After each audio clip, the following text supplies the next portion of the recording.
So, I'm a lecturer now by trade rather than a developer, and I gave you your lecture yesterday. Today is the test. So, what is the weight of the human brain, approximately?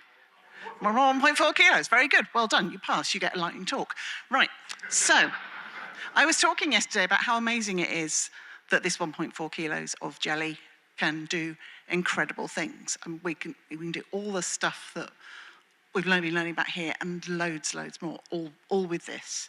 So, I wanted to look back a bit through the history of things we've done with our incredible brains. And agriculture is one of them, but also alongside that, intellectual pursuits. And I said, brain hasn't changed very much actually over thousands of years. So the brain itself, not going to be much different between medieval times and now. So here we've got a contrast between, or a comparison side by side of medieval agriculture and medieval intellectual pursuits, which I think you could agree is the kind of thing we do in coding, right? If C++ isn't an intellectual pursuit, I don't know what is.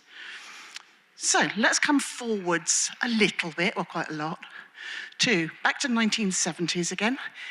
Here's 1970s agriculture, come on a long way, lots of automation. There's a 1970s-ish combine harvester.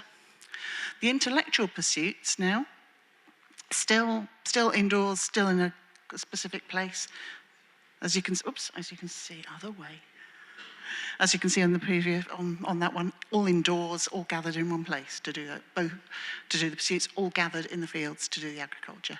On this one, still in the fields to do the agriculture, still in the building where the machines are, constrained by that.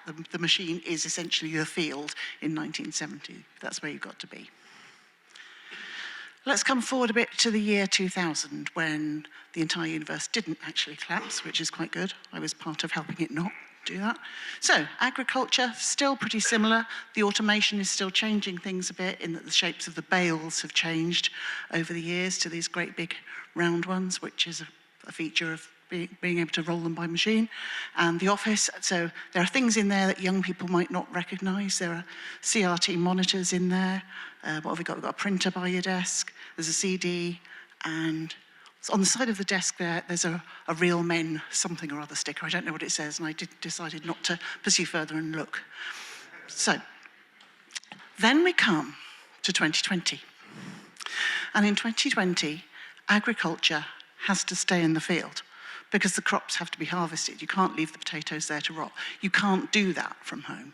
So your agricultural workers turn up in the fields with masks, and they continue to collect those vegetables from the fields. Meanwhile, for the intellectual pursuits, the things you need to do with your brain, we can actually get out of there. The offices are empty. People are working from home en masse for the first time. At which point, they rediscover something that was designed before I was even born, essentially the modem.